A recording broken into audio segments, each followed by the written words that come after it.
entrada aí, mas só para ver se conseguia pôr o som, mas vai ter que começar, porque senão a gente não chega ao fim. A nossa dinâmica agora é mais 40 minutos para concluir a fala da Maria do Céu, até por volta de 11h20. Aí a gente segue com os debates regidos aí pelo professor José Raimundo. Também agradecer a presença do professor Eduardo Rocha, representando aí o conselho diretor do IEAT, e Virgílio, que também foi membro do conselho diretor do IEAT. Agradecer a presença também do Senado, da Carrasco, e esse professor evidente, todos. Podemos, João. A segunda parte, as máquinas memoriais e as memórias com inversão do estudo. Então, para a nossa segunda parte de hoje, eu pensei de vermos alguns lugares, né? Começou falando da memória como uma arte espacial. Acredito que seria bem interessante a gente ver esses lugares. Esses lugares foram lugares que eu pesquisei, parte durante o doutorado, parte durante o pós-doutorado, e aí trouxe para a gente se imaginar nesses lugares, né? Antes da gente ver os lugares, eu queria,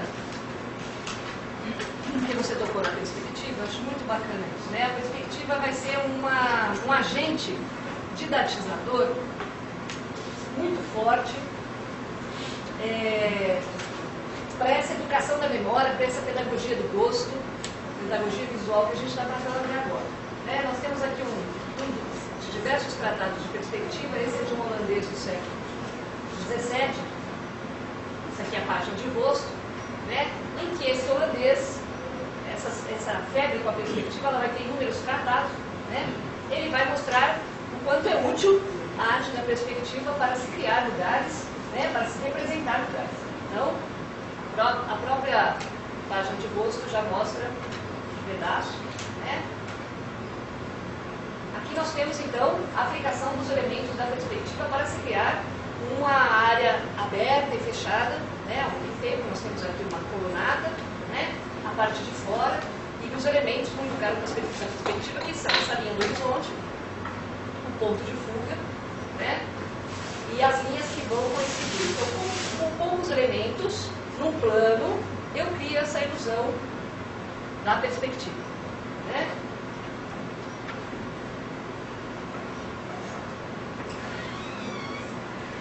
Aqui nós já temos aquele pedaço do Cícero também, voltando ao pedaço que é entre arcos e colunas. Podemos colocar coisas dignas de serem memorizadas, né? Nós vamos ver isso aqui depois também num pedacinho que são as maquetes renascentistas, aquelas lindas do Michelangelo, tá? As maquetes das igrejas, como que o olhar vai ser através dessas maquetes indo para a pintura também. Então as cenas das pinturas, como é que elas vão migrar, né? Então eu não sei se alguém já fez o tal do desenho geométrico, na vida alguém sempre foi vitimado pelo desenho geométrico. Então, o desenho geométrico na escola ele vai tratar em alguns pedaços disso aqui, não com essa complexidade, mas alguns de nós já teremos feito alguns cubos e cilindros acima e abaixo dessa linha do horizonte. Esse tratado também tem algumas dessas coisas fantasiosas, para mostrar que também a perspectiva não é só construir coisas que existem, que estão aí no mundo, mas também você pode fazer algumas fantasias. Ok? Isso são xilogramas, né? São xilogramas. É importante a gente saber que tipo de imagem que é essa, né? Como é que foi impresso assim. Agora vamos para o lugar. Bom, a gente vê?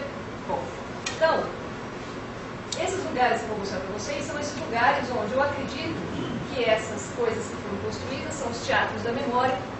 Tá? Nessa época eu estava estudando o teatro da memória de um sujeito muito interessante, um personagem particular chamado Júlio Camilo. Né? O Júlio Camilo Ele foi, deixa eu ver se eu acho dos dados biográficos, que eu sempre esqueço de falar. Alguma coisa biográfica é sempre bom para as pessoas se situarem, né? O Júlio Camilo, ele foi um personagem do século XVI, bastante invejado, admirado e muito excêntrico. Com grande paixão por mulheres, comida e mulheres. Tanto que assim, o descreve como um homem muito gordo, por vezes ficava incapaz de se mover, né? Ele teve alguns mecenas, pessoas que o mantinham, né? Ele foi um pensador e ele concebeu uma ideia, que é a ideia do teatro. Tá? Essa ideia do teatro, que seria esse teatro da memória, seria um lugar, um teatro composto de sete degraus. Esses degraus teriam em seus nichos todas as imagens possíveis do conhecimento humano, né? E também todos os aportes místicos possíveis. 7 degraus, que eram 7 planetas, né? Entre 7 colunas.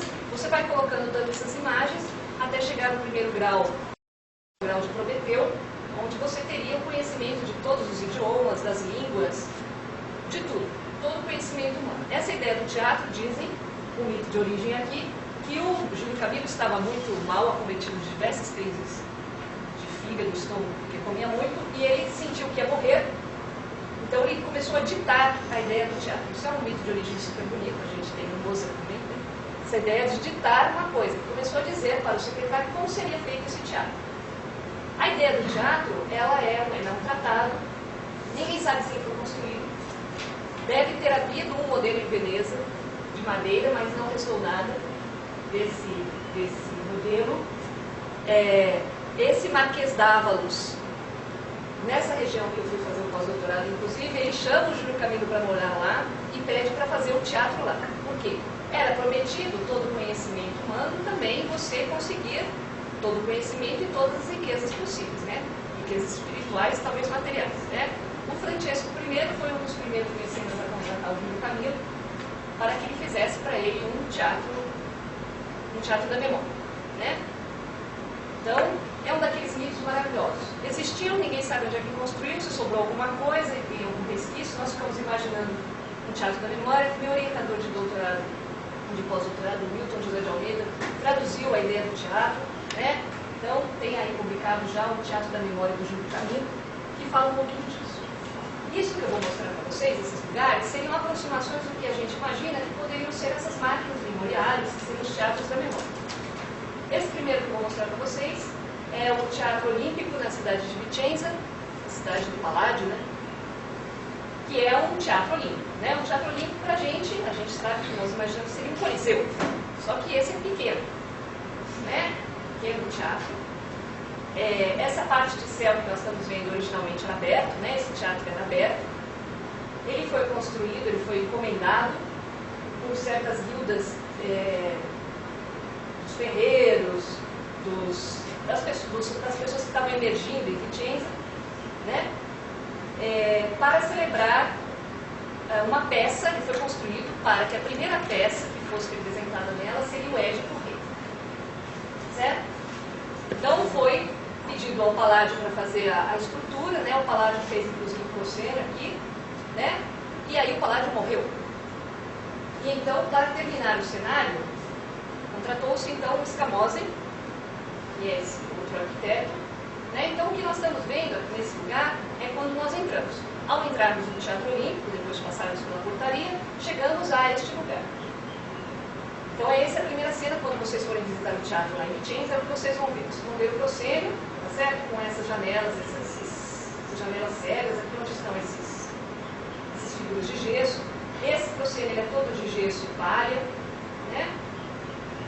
E aqui é o palco, né? E aqui nós teríamos a plateia. Agora eu estou lá dentro, tá? Eu estaria aqui, vou entrar aqui. E do palco eu vejo essa plateia. O teatro do Júlio Camilo, essa ideia do teatro, seria um teatro que, ao invés de eu estar na plateia, e aquelas coisas todas se apresentarem para mim no palco, eu estou no centro do palco aqui, e os degraus vão abrindo, e as coisas que são os degraus vão abrindo, e eu vou tendo todas as imagens possíveis, né? Então é como se nós estivéssemos aqui. Daqui a gente pode ver essa ideia circular, essas pessoas que estão colocadas aqui, né? E é muito interessante porque, um detalhe, essas pessoas que estão aqui, a gente fica imaginando, nossa educação visual é muito importante nesse pedaço. Eu pedi para vocês imaginarem um romano. Dificilmente você vai imaginar o sujeito agora que está andando em Roma, com o seu terno Jorge Armani, tá certo? Tomando seu café. Vocês vão imaginar o romano do cinema, que é aquele que tem não sei o que, Gládio, não sei o que, o paninho, os coturnos, né? Ele está daquele jeito, porque o cinema nos educou nesse pedaço. Tá? Então aqui nós temos inúmeros personagens da sociedade de Vicenza retratados como romanos. Tá? Não são romanos os clássicos, são os personagens de Vicenza, são as pessoas que pagaram por esse pedaço aqui. Né? Vicenza é uma cidade que gostaria de reinventar sua história. Né? A origem dela é tedesca, eles são descendentes dos bárbaros. Então eles gostariam de ser descendentes dos romanos. Para isso, eles vão reinventar a história através dessa peça que vai ser apresentada aqui, que é o Édipo Rei. Né? E que tem esse cenário. Nós vamos tentar ver. Então nós estamos vendo os... não sei quem quer, né? Mas devem ser personagens mais importantes desse pedaço de Vicenza com as suas roupas. Aqui em cima nós temos o sofito, né? O teto, as obras, os 12 trabalhos de Hércules estão aqui em cima, pintados nesse lugar, né? E agora nós vamos ver o cenário do Escamose aqui dentro. O palco tem 12 metros de profundidade, nós temos as 7 ruas de trevas, né? Então a gente já sabe lá do Édipo o que vai acontecer, ele vai chegar, matar lá a casa da mãe, né? Aquela coisa, isso tem que acontecer nas ruas de trevas, está aqui nas ruas de trevas, tá? Para fazer caber as 7 ruas de trevas, o Escamose usa um artifício muito interessante que é inclinar esse palco, tá certo? A partir daqui, a gente percebe que tem uma rampa, inclinação, bem forte. E espremer, usando as leis da perspectiva e a educação visual, as ruas de terras. Certo? Os arcos, ninguém passa por esses arcos, porque são muito estreitos. Essa perspectiva funciona quando eu estou no meio da plateia e olho para o centro, tudo funciona perfeitamente. Tem uma amiga que ia cantar nesse coro de Vicenza, ela fala assim, que o pessoal não conseguia ficar aqui de pé, porque são impedidos para frente. Então, só podiam usar o você nesse pedaço. Né? Tá vendo? Vocês estão vendo isso aqui? É o cenário. Isso aqui que nós estamos vendo é já dentro do cenário. São as ninfas que estão ali adornando as colunas. Né? E que a gente percebe que elas não estão feitas com a mesma perfeição das que estão no pedaço frontal, elas estão um pouco exprimidas. Tá? Conforme distancia ainda mais para o final das ruas de trevas, eu tenho coisas só borradas. Tem uma máscara toda borrada. Por quê? Como eu já fui educado visualmente nesse pedaço, basta aparecer uma fração de qualquer coisa que eu já sei que aquilo significa um leão, uma máscara, uma ninfa, um deus. Né? Então, quando eu olho isso de frente, é isso. As colunas estão espremidas. Agora, por quê? Vamos voltar lá para o pedaço de cá. Então, o que vai acontecer aqui? Esse mito de origem, né, do Édipo, vai ser apresentado para essa plateia. Né? Esse mito de origem vai jogar essa plateia com um olhar lá para a Grécia. Né? Nós estaremos olhando a Grécia através dessa representação. Né? E sendo educados pela perspectiva, né, que está trazendo. Então, eu estou lá no passado, olhando lá para o passado, para a Grécia, passando pelo cenário grego, passando pelo proscênio romano e vindo para quem está assistindo essa peça e sendo educado. Realmente, um mito de origem que está sendo criado ali naquele momento, né, da origem desse povo, dessa cidade. Né? Essa peça foi apresentada, esse cenário não foi desmontado, ficou assim. Ele é usado para apresentações. Tem um filme horrível, tem uma cena final, eu digo horrível, mas as pessoas podem gostar e eu fiz vagar, que é aquele talentoso Ripley, né? Depois tem a volta do talentoso Ripley.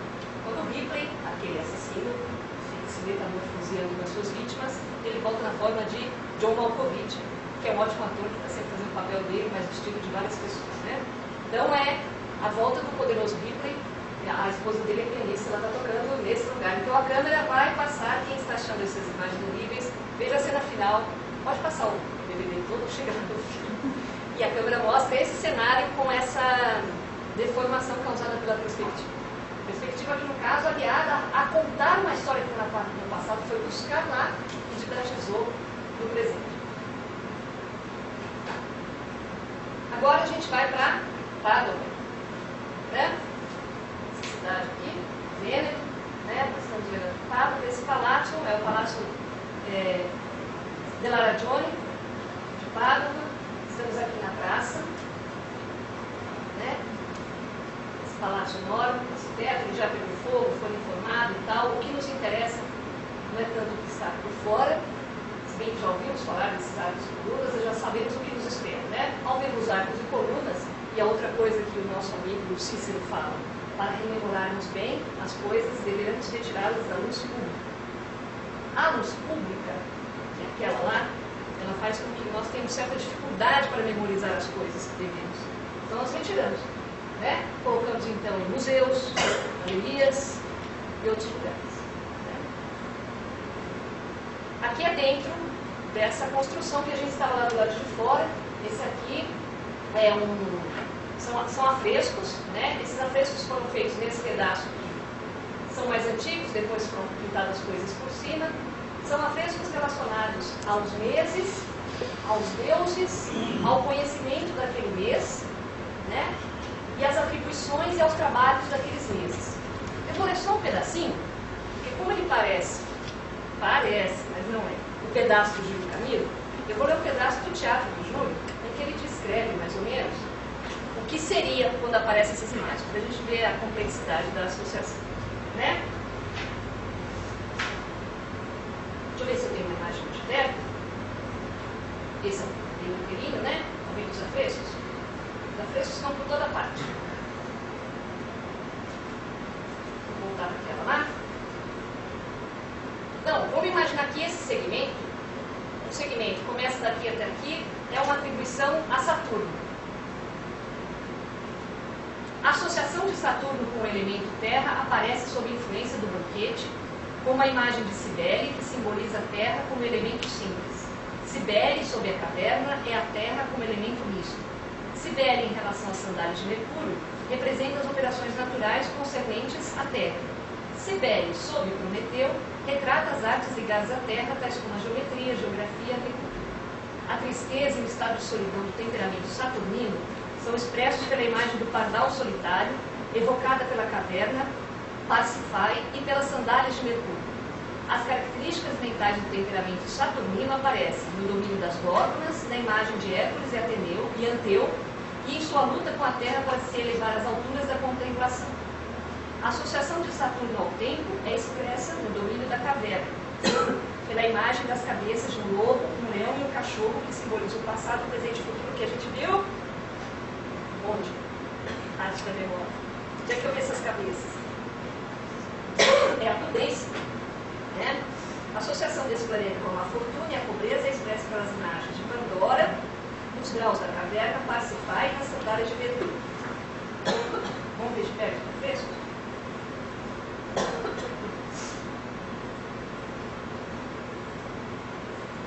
Aqui, né? Isso é um grupo de afrescos que pode ter esse sentido. Não é o caso de Mercúrio, não é o caso de Saturno, mas Saturno está sendo representado aqui. Mas, um Deus, a coisa do ano, as atribuições que eu devo fazer esse ano e os temperamentos atribuídos a esse Deus, a essa época do ano e aos seus elementos. Marte, né? Marte vai acontecer, acho que eu me engano, em abril, né? É esse Deus da guerra, o conquistador, então por isso que ele aparece nessa cidadezinha, né?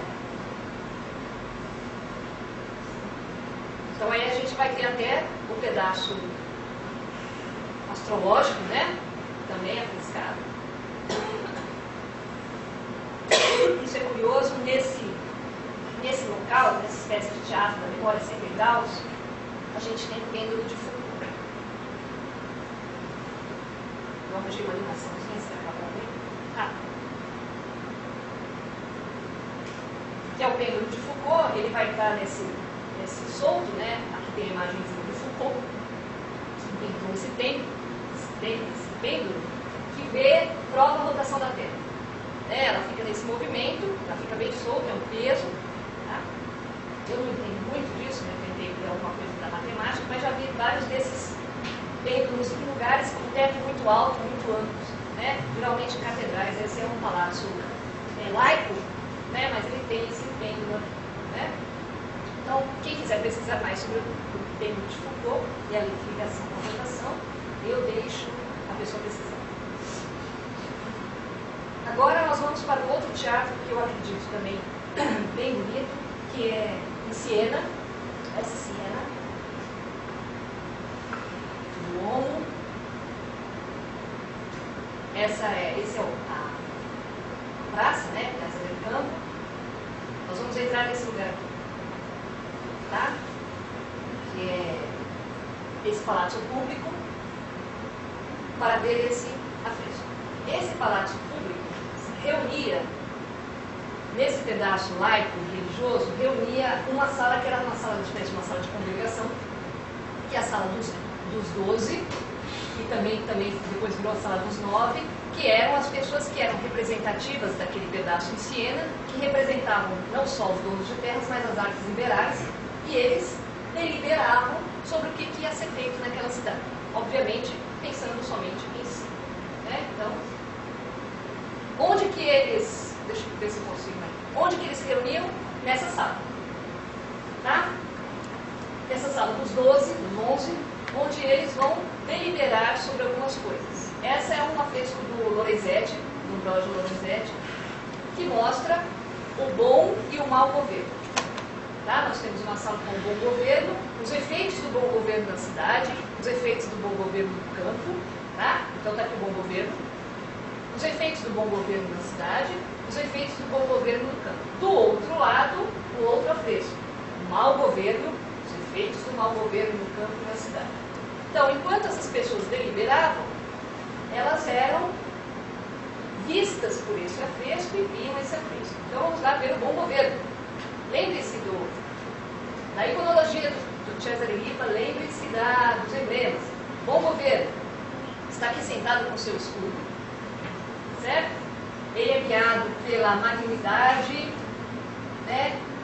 Tem as artes, as virtudes cardinais e as teologais.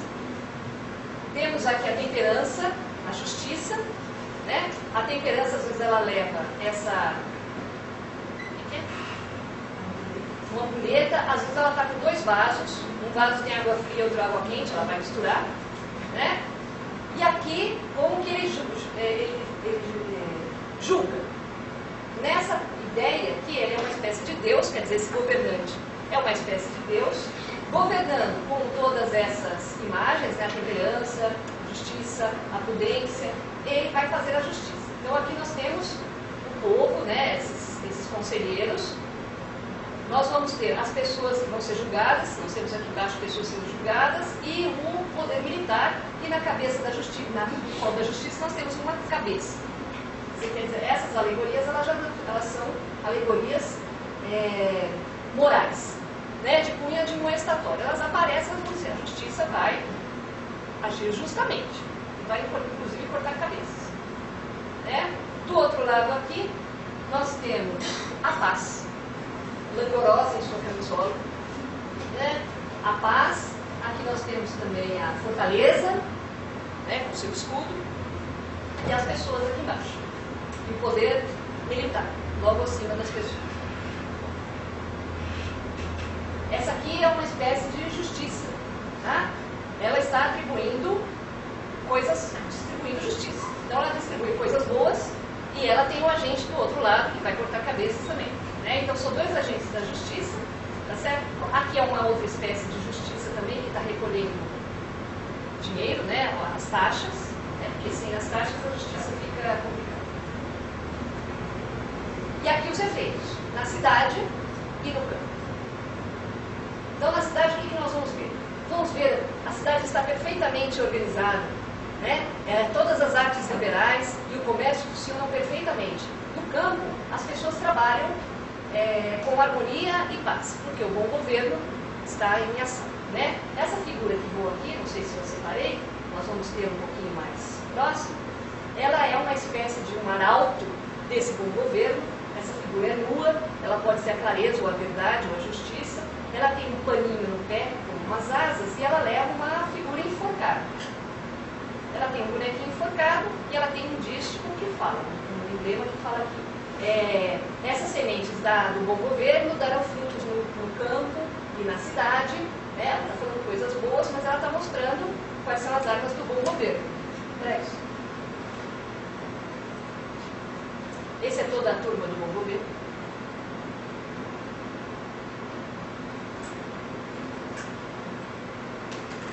Esse é o bom governo na cidade, os efeitos do bom governo. Eu tenho harmonia e paz, né? Quer dizer, cada um sabe o seu pedaço que deve fazer, né?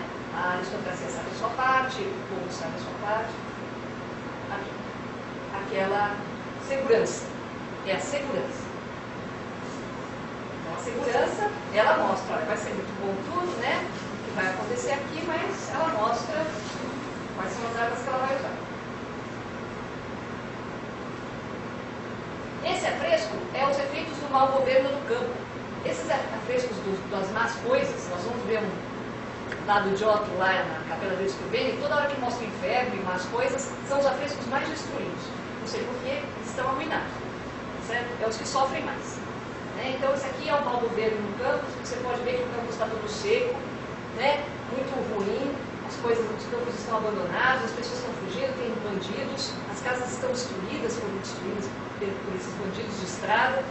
Né? Aqui está o mau governo. Mau governo na cidade.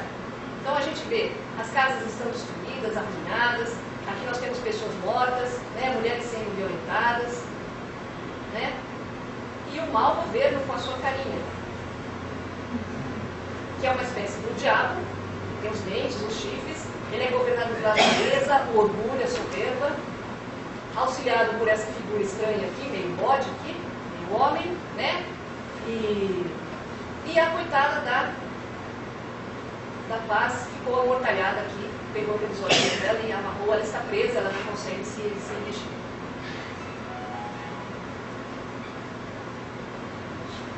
Com glória. Aí a justiça, coitadinha da justiça, está amortalhada, não pode mais distribuir justiça. Esses devem ser os pratinhos dela, né? Que caíram, não pode mais distribuir. Né? Então nós estamos vendo o quê? Um afresco de caráter admoestatório. Eu estou sendo educado. Esse grupo que está frequentando esse lugar está sendo educado dentro dessas imagens. Né? Oi? Desculpa, sim, porque eu entendi. Esses afrescos, eles são romanos ou eles já... Não, Ambrogio Lorenzetti, ele é um pintor do século XV. Siena. Siena. Tá?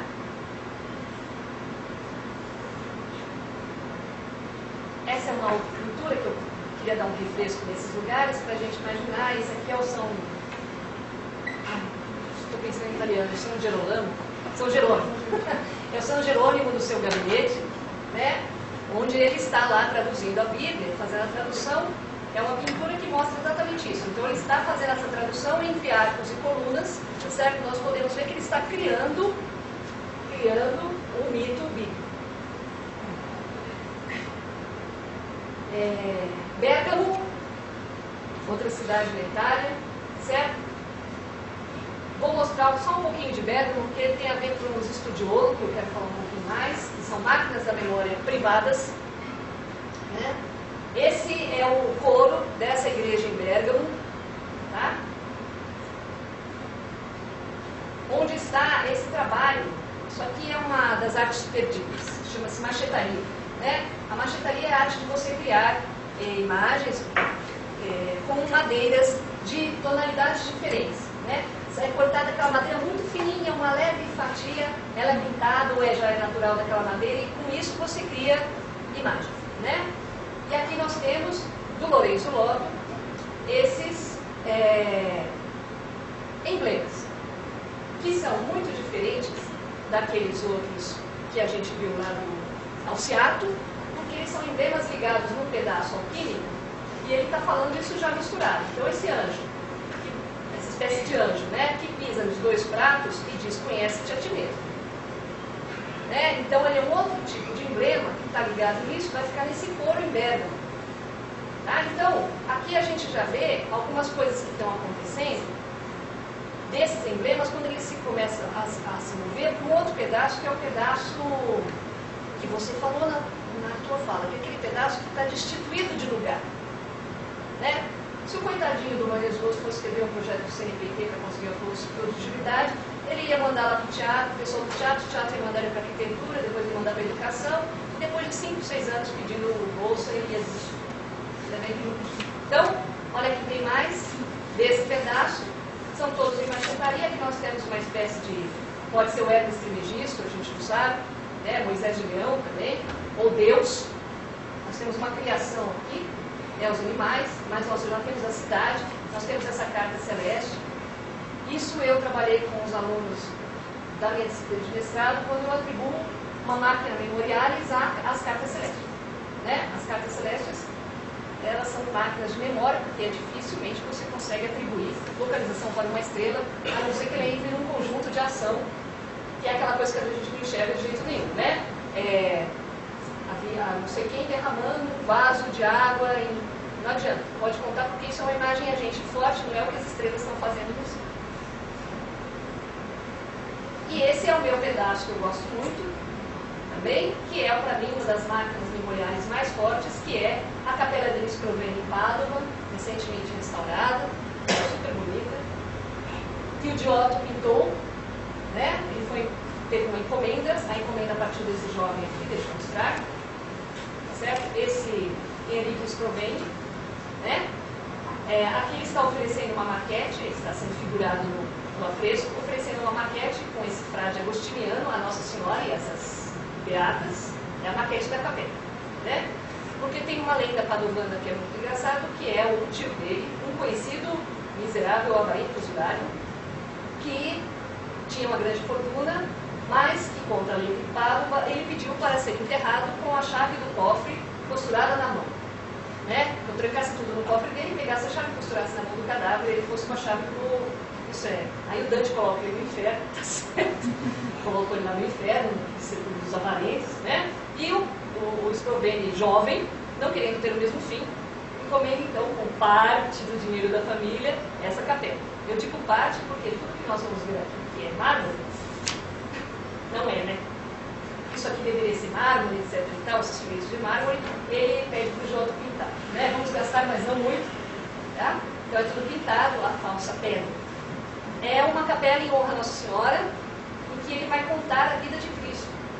Primeiro, uma das primeiras iconologias nesse sentido de contar esse percurso de Cristo, o nascimento, aquela coisa toda, né? Apresentação do templo, fuga, não sei o quê, como é que é o negócio? Massacre dos inocentes, todas essas coisas. Vão ser pintadas aqui. Agora, depois do restauro, a gente entra por aqui, tá? A gente entra por aqui e consegue ver o altar e o juízo final que eu vou mostrar para vocês. Bem? Aqui embaixo, nós vamos ver detalhes, estão figuradas as virtudes de um lado e os vícios do outro. Quando eu olho para frente, eu vejo o juízo final. Certo? Então eu entrei. Quando eu entrava pela porta que estava aqui embaixo, eu vi o altar. Olhava, eu percorria até o altar, olhava os vícios e as virtudes. Se elas não me ensinaram nada, quando eu der as costas e for sair por aqui, tá? Juízo universal. Né? Esse Cristo mandorlado aqui, né? Com a sua mão aberta aos justos e fechada para os pecadores, né? Vamos ter aqui o paraíso, né? E aqui o inferno. Com curiosa ligação de Cristo com o inferno e nenhuma ligação de Cristo com o paraíso. Né? A ligação de Cristo com o inferno se dá por essa espécie de chama, o sangue, eu não sei o que. Aqui nós temos as virtudes, certo? Virtudes capitais: prudência, fortaleza, justiça, fé, caridade. Hein? E aqui os vícios, do outro lado, pintados em grisalho, né? O desespero, essa é ótima. Essa é a inveja. Né? A inveja é excelente, né? Porque ela fala e morde a própria testa, a língua sai com uma forma de cobra. Né? A infidelidade verdade, você vai adorar outros deuses, né? Você está ligado a outros deuses, não ao Deus. A injustiça é ótima, porque aqui lembrou nosso amigo lá, o Ambrosio Lorenzetti, né? A injustiça, você vê aqui, tem uma cena do campo, as árvores cresceram à vontade, o campo não está cultivado, voltou a ser floresta, e aqui tem cenas de violência, o desespero, a inconstância. Constância? Né? Com essa roda aqui, se movendo, né? E a estultícia.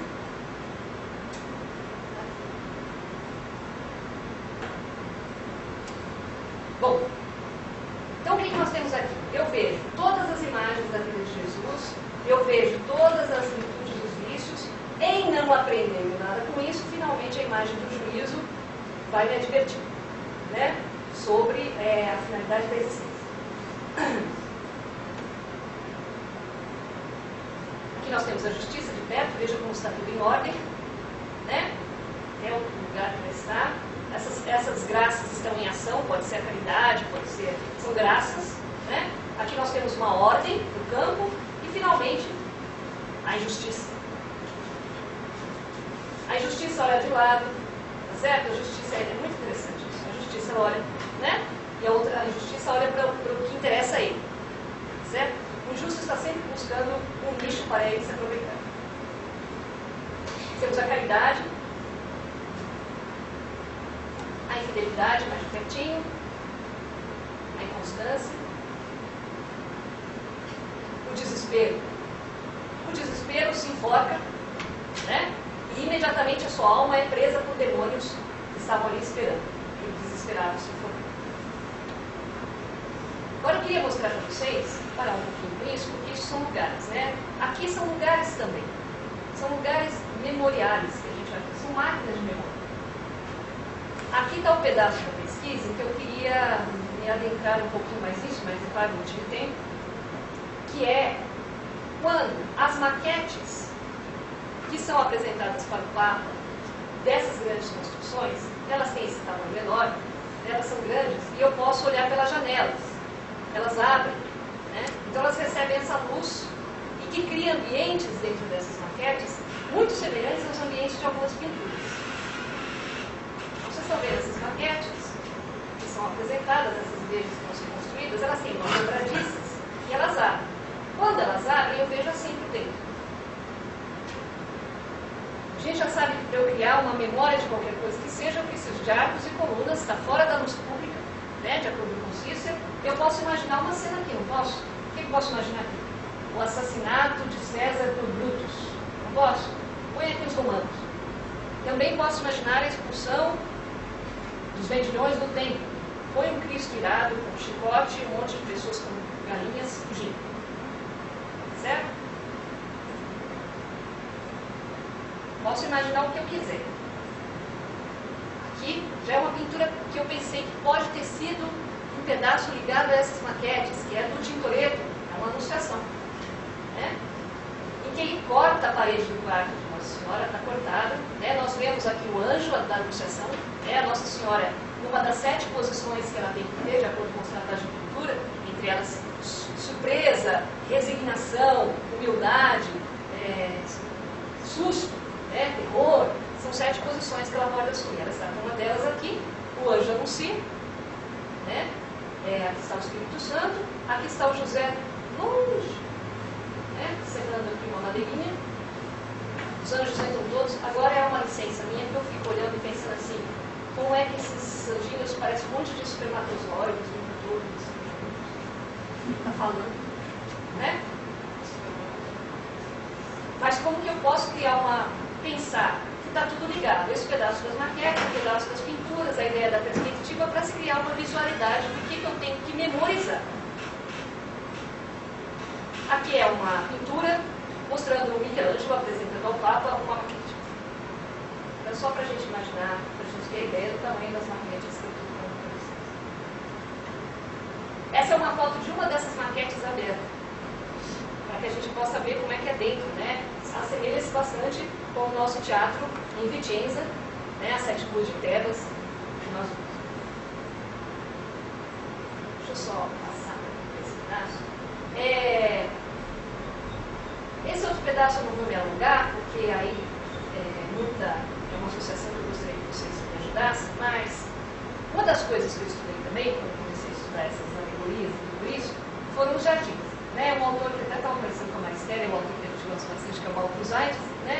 vai fazer um estudo super bonito sobre esses jardins, e no século XVII, XVIII, nós vamos ter muito mais tratados de paisagismo do que de pintura. Né? Aqui interessa tanto criar esses jardins. Né? Como disse o Pasolini, uma escolha estética é uma escolha política. Né? Trata-se de realizar o que está sendo realizado dentro como escolha estética, de um universo laico ou religioso, para fora, para o jardim. O jardim reproduz, então, o pedaço lá fora. Então, ele vai elencar super jardins muito interessantes. Nós temos até alguns exemplos aqui em Belo Horizonte, as pessoas podem procurar, que vocês vão achar. Jardins heróicos, jardins melancólicos. Né? Jardins vão ter temperamentos. O heróico, por natureza, é a nossa Praça da Liberdade, é o jardim heróico, uma alameda de palmeiras, cercado de monumentos, né? Ele vai ter monumentos aos mortos ilustres. E, quando eu vou para o sol, essa aleia perspectivada me leva ao Palácio da Liberdade. Bem, esse é um jardim, uma figura de um jardim francês, regido pela geometrização. Né? Os jardins vão se dividir em dois pedaços clássicos grandes, que são os jardins franceses, os geometrizados, os planejados, e os jardins ingleses, planejadíssimos, mas com o ar que não são planejados. Certo? Às vezes, os jardins ingleses têm hectares. Então, você passa dias passeando. Rousseau ficava lá pensando no Emílio, lá naquele pedaço, ia para lá no lugar. Sentava-se numa pedra que foi colocada cuidadosamente ali perto do rio, para pensar que é uma floresta virgem, mas é tudo pensado. Até a árvore que caiu com a paisagem, ela foi cortada e colocada ali em cima do rio para dizer. Nós vamos ver uns exemplos de jardins ingleses. Né? Aqui nós temos um clássico, né? De geometrização do jardim inglês, reproduzindo os arcos e colunas que estão no palácio, lá, para cá. Certo? Aí eu posso colocar coisas entre esses arcos e colunas. E nós temos a grande arte da topiaria, né? A arte de transformar as árvores no que eu quiser. Tem uma estrutura enorme fazendo com que essas plantas cresçam assim. Isso é um jardim inglês. Né? Muito parecido com o nosso rancho fundo. Né? Aqui tem uma casa, eu vou ter, nesses jardins ingleses, eu vou ter, aqui nós temos um grupo de aristocratas passeando e contemplando o bucolismo do jardim, né? Onde eu contrato um pastor que vai estar andando com ovelhas, vai ficar andando com as ovelhas para lá e para cá, né? Contrato um homem que vai estar dentro dessa cabana, um velho, que cozinha alguma coisa no fogão de lenha, certo? Eu vou ter todo um pedaço pintoresco para a gente das artes e bucólico, um pedaço filosófico também, em que eu caminho e vejo essas coisas colocadas acidentalmente. Rios são desviados, aqui não tem nada de bem feito. Né? Esse já é um jardim francês, como nós conhecemos, né? O cinema nos educou muito bem. Deixa eu ver se eu acho. Só um minutinho. Não olhem isso, fechem os olhos. Aqui, né, outros projetos de paisagismo, jardinagem desse pedaço aqui. Esse aqui é a Vila d'Este, também. É um jardim que culmina, o seu passeio culmina num belvedere. Né? O belvedere é um lugar que eu olho para quem está lá, fora do jardim. Essa é a nossa paixão pelo jardim, a gente não precisa nem falar que é nosso desejo de voltar ao jardim primordial, né, o jardim do paraíso. Esse é um jardim com vários pedaços interessantes para a gente passear, e um deles é essa aleia, esse carramanchão com essas plantas que termina nessa pintura. Isso aqui é um buraco pintado, onde eu contemplo um rio que foi pintado para dizer, olha, lá tem um treco selvagem. Dá para eu entrar em reminiscência. São locais para eu entrar em reminiscência. Isso aí é outra coisa. Bom, mas eu deixo para as pessoas, principalmente ligadas à arquitetura, para pensarem um pouquinho mais nessa coisa desses jardins paisagísticos, né? A última, se não me engano, a última cidade que nós vamos é Firenze, né? Florença. Nós vamos ao Palácio Vecchio, que é esse palácio aqui. Quem já foi a Florença ficou andando, vagando aqui, muitas horas. E nós dentro nós vamos entrar nesse studiolo.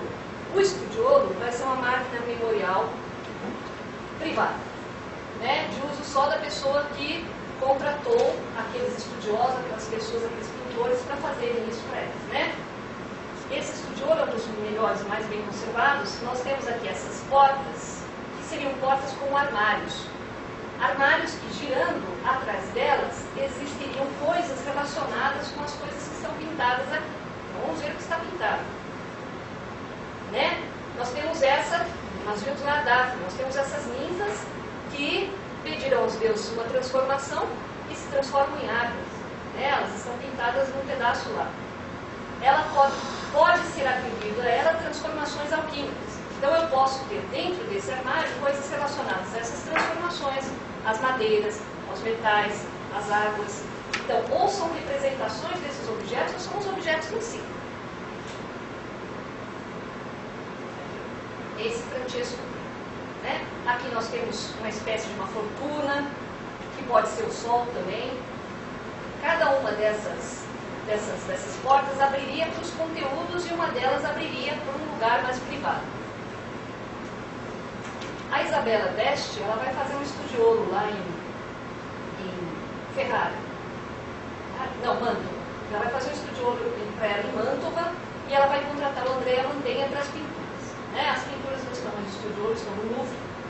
Né? Mas como ela foi uma espécie de viúva em vida, o estudiolo, é claro, vai versar sobre o tema da como é que a gente diz?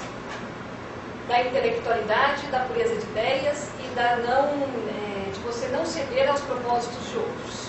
Né? Esse palácio em Mantova tem 400 lá, não quartos, e ela ficou no térreo porque ela foi viver nesse lugar, onde ela ficava em reminiscência. No pequeno jardim privado da Isabella d'Este, ela mandou gravar a iconologia da família toda, né? A genealogia. Sou Isabella d'Este, filha de tal, neta de tal, neto de tal, neto de tal, porque quando ela andasse no pequeno jardim, ela se recordasse da família, não esquecesse a origem nova. Aqui, obviamente, uma pintura sobre alquimia, provavelmente atrás desta porta estariam ânforas, vasos e outras coisas relacionadas às transformações alquímicas. Esse é um estudiolo, vamos ver no tempo primeiro, em Gubbio. Eu não sei se ele está lá, eu acho que ele foi cortado e acho que está na França. Isso aqui é como se fossem os armários que a gente viu, só que eles não abrem, já estão abertos, é machetaria. Isso que nós pensamos que são aberturas de portas, isso é plano. Só que alguns armários já estão abertos. Faz de conta que estão abertos, tá, gente? Isso aqui é machetaria. Tá? É a nossa amiga perspectiva educando a nossa memória. Aqui as artes da música e do tempo. Okay? Então, a laúde, a ukulele, o esfado, o compasso. Aqui mais embaixo. Né? Outras artes, a arte geométrica, a arte geometria, a arte da escrita, são artes liberais, elas estão representadas nesse estudiolo. Então, não preciso abrir armários, eles já foram feitos abertos. Eu entro nesse lugar e entro em reminiscência a respeito dessas artes. O teto do nosso amigo Francesco Primo. E agora o pedaço que eu queria jogar para vocês, para a gente poder encerrar.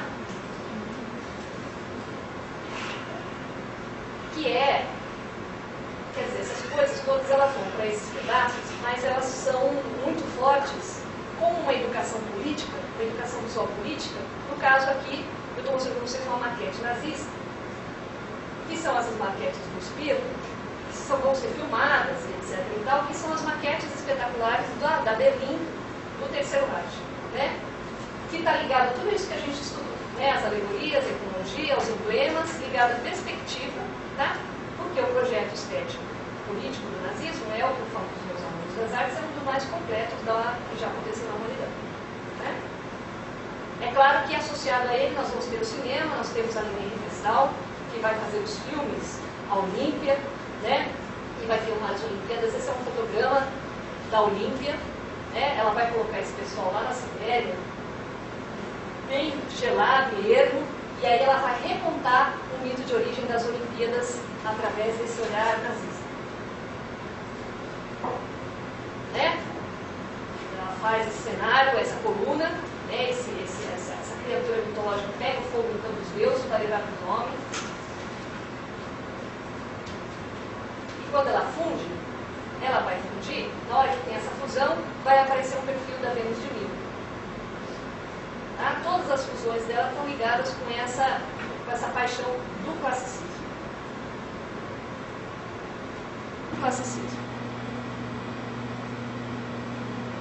Esse é um jardim inglês, esqueci de mostrar para vocês.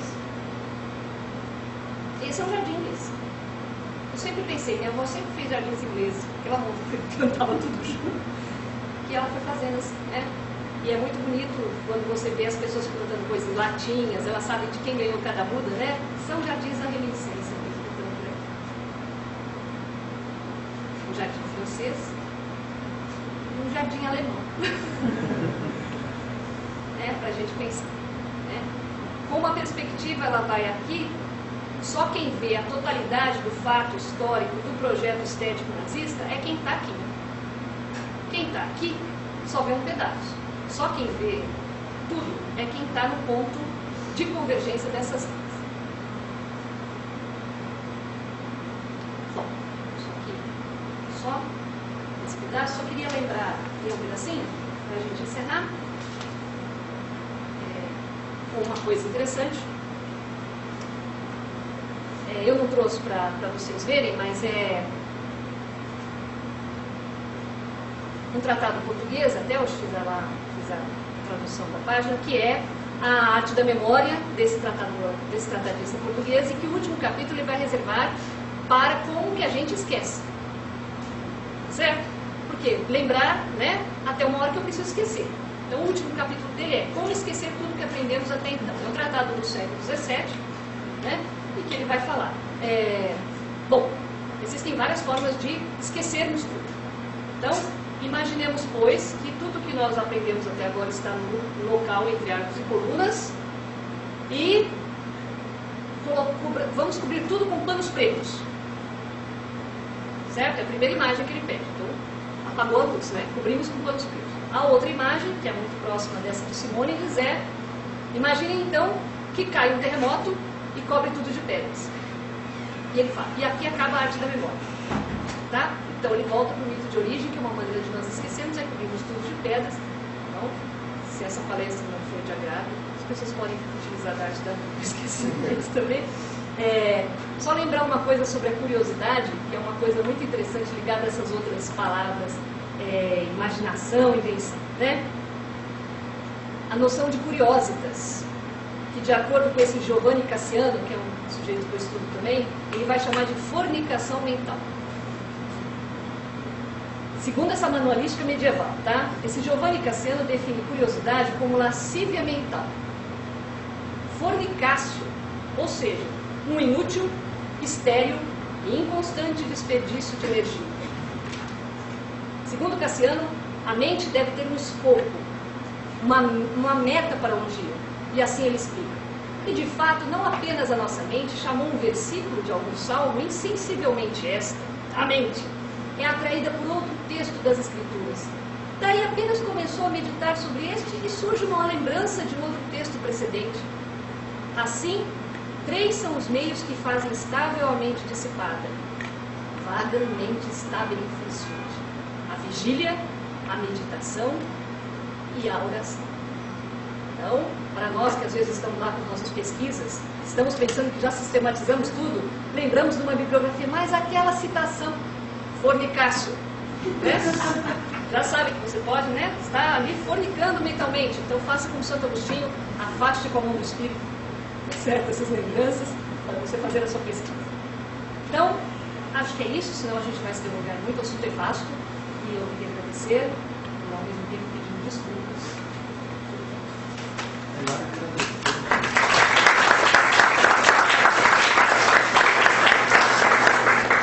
Nós agradecemos e vou convidar também o professor Zé Raimundo Maria Beto, especialista no nascimento, de 16, idoso, a quem eu agradeço também. Meu Deus do céu. No bagulho dos livros do IAT, o IAT tem 7 livros, né? Já está à venda aí fora, uma vazão dos livros. Vamos passar para mim agora. Quero, em primeiro lugar, agradecer ao professor Carlos Brandão o convite para participar desse seminário sobre a memória. E aproveitar a ocasião para agradecer também a recepção tão favorável que tive, né, no IEAT durante esse ano de residência. Agradecimento esse que eu estendo ao pessoal do IEAT, a Isabel e a Eliane. Quero também parabenizar o professor Carlos Brandão pela proposta que ele apresentou aqui, que eu não conhecia, né, desse método transtemporal, que me tocou, porque eu me considero um historiador, né, da filosofia, um historiador das ideias, então eu me interessei muito, em especial porque me pareceu que ele é um pouco inspirado numa analogia com a transdisciplinariedade. E essa transtemporalidade, dos diversos aspectos que você destacou, assim, o que me chamou mais atenção, o que eu achei mais interessante, foi o fato dele não buscar evadir da dimensão temporal, mas ao contrário, de enraizar-se na temporalidade, nas diversas temporalidades. Né? Ou seja, não se trata de forma nenhuma de nenhum anacronismo, né, que é um grande pecado do historiador, mas de uma transição entre os tempos que busca não sair da temporalidade e verdades eternas, né, mas de melhor compreender cada temporalidade. Né? Da mesma forma, me parece que uma transdisciplinariedade, né, não envolve, né, uma dissociação das especificidades das disciplinas, né, mas, ao contrário, ela incorpora plenamente cada disciplina, né, nesse diálogo entre elas. Bom, em segundo lugar, eu quero parabenizar a professora Maria do Céu pelas belas apresentações. Nesse caso, a gente pode falar que são de fato belas, né, literalmente. E lamentar eu não possuir as competências necessárias para destacar e comentar os diversos aspectos interessantes da abordagem, que eu acho que isso aí exige múltiplas competências, porque o trabalho é de fato inter e transdisciplinar. Então eu vou me limitar a apontar aí dois aspectos da interface com a filosofia, a partir do texto, né, que ela retomou aqui e desenvolveu através das imagens que ela gentilmente me enviou previamente. Então, minha reação a partir de filósofo, historiador da filosofia, a sua pesquisa. Então, duas coisas que eu destacaria. O primeiro é o enriquecimento do conceito de memória resultante do alargamento dessa noção da memória que aparece na pesquisa. De fato, a memória em geral pensada na filosofia, e aqui eu estou me referindo sobre a história da filosofia, como uma faculdade cognitiva e, nessa instância, como uma faculdade cognitiva limitada, subordinada às outras faculdades, que são consideradas as faculdades mais nobres, os sentidos, a própria imaginação e, mais nobre de todas, a razão. Pensada como faculdade, né, na filosofia, a memória é tratada pela filosofia no âmbito do sujeito do conhecimento, que é, via de regra, um indivíduo humano. Então, a sua abordagem me parece enriquecedora por agregar a dimensão estritamente cognitiva da memória, uma estética, uma pedagógica, uma cultural, que tem uma relação dinâmica e criativa com a memória individual, a qual os filósofos não se limitaram. O segundo ponto diz respeito ao seu ponto de partida, que é a retórica clássica. Você valoriza aspectos da retórica que não costumam receber o devido destaque, que é usualmente dado à elocúcia. Então você destaca a importância da inventio e da disposição, e que não seriam meros preâmbulos para o discurso, né, mas componentes essenciais da retórica. E, além disso, essa valorização da inventio e da disposição se dá de uma forma que me parece original, né, ressaltando esse aspecto espacial que ela tem. Né. Isso aí me parece bastante interessante. Então, nesse breve comentário, eu vou fazer uma observação a respeito a sua abordagem, que toca mais diretamente a maneira pela qual a filosofia tradicionalmente trata a memória, que se menciona, não aqui oralmente, mas no texto se menciona. Depois eu vou fazer uma sugestão e depois um texto. Então, como você observa, a memória usualmente tratada pela filosofia é a temporal e não essa espacial. No resumo que você me enviou previamente, você cita a conciliação desses dois aspectos proposta por Alberto Magnus, que seria a seguinte: a localização espacial de uma imagem é necessária para deslanchar o processo de análise. Essa conciliação já se faz presente, de certa maneira, em Platão, até um ser os primeiros a oferecer um tratamento filosófico da memória na sua doutrina que conhecer é recordar. Hoje em dia, essa doutrina não costuma mais ser pensada como uma defesa de uma anterioridade temporal da alma em relação ao corpo, mas como a defesa de uma anterioridade lógica ou epistemológica. Para Platão, a imagem visual, cuja condição é a percepção pelos sentidos, isto é, pelo corpo, é somente a ocasião para despertar o processo cognitivo, cuja condição de possibilidade fundamental é uma estrutura inata interna da mente. As imagens espaciais não têm a relevância que você atribui a elas, tendo um papel subordinado no processo cognitivo, não sendo, portanto, estruturantes. Não se trata aqui, evidentemente, de uma objeção à sua verdade, mas de uma indicação de uma divergência, em relação a como uma tradição filosófica influente pensa a memória. E essa tradição vai de Platão a Descartes, passando por Santo Agostinho, que você cita, e de Descartes a Chomsky. A propósito do papel da memória de Platão, eu abro aqui um parênteses para colocar, fazer uma observação que eu acho que é água do seu mundo. Embora Platão pense a memória, como a maioria dos filósofos, temporalmente como faculdade cognitiva, no diálogo teteto, ao invés de conceituar a memória, Platão figura a memória, introduzindo no diálogo como imagem espacial, que é um bloco de cera capaz de receber e gravar impressões que seriam as percepções sensíveis. E essa representação, essa figuração da memória é retomada por outros filósofos históricos, notadamente, mas também com as devidas adaptações até por Descartes. Então, a memória aparece assim como uma matéria plástica, capaz de receber formas extensas, portanto localizadas. Então, há aí um elemento espacial, tanto na anamnese propriamente, Platão, embora subordinado, como na representação da própria memória. Bom, agora a sugestão ela está relacionada justamente a essa consideração que você faz, que você retomou aqui no final, da curiosas dos medievais como fornicação mental, contra a qual, como remédio, para a qual haveria a necessidade de uma memória artificial, espacial, para estruturar e direcionar essa mente.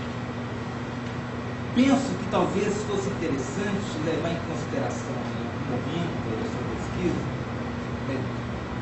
no Renascimento, do debate sobre o papel e a necessidade ou não das imagens religiosas para a sede espiritual.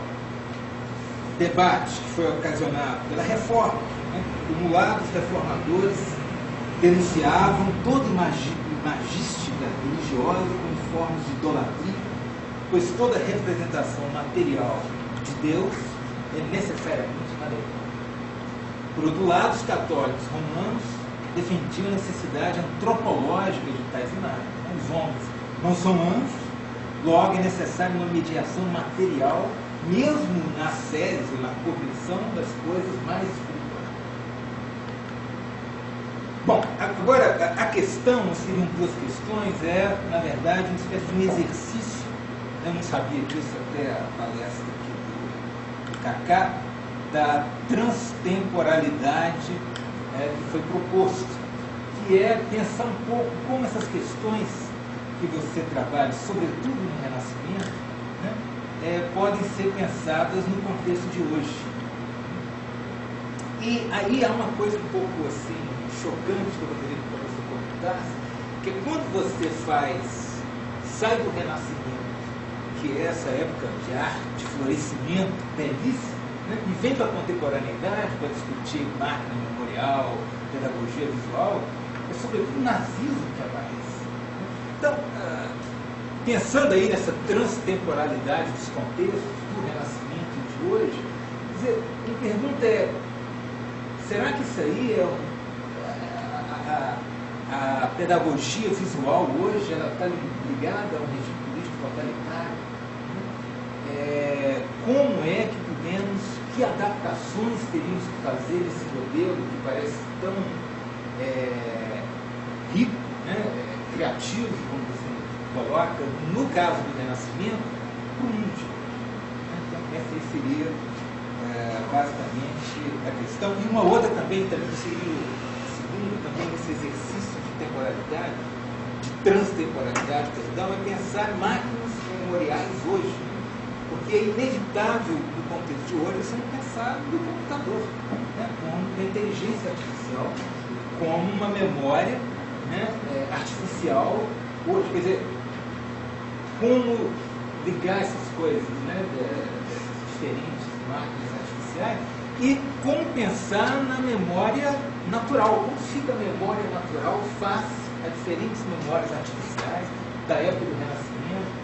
E eu não sei se você já pensou, né, nessas conexões entre essa pedagogia visual, essa memória espacial artificial do Renascimento. Sobre isso aí, a Alexa vai tratar disso, né? Eu sei.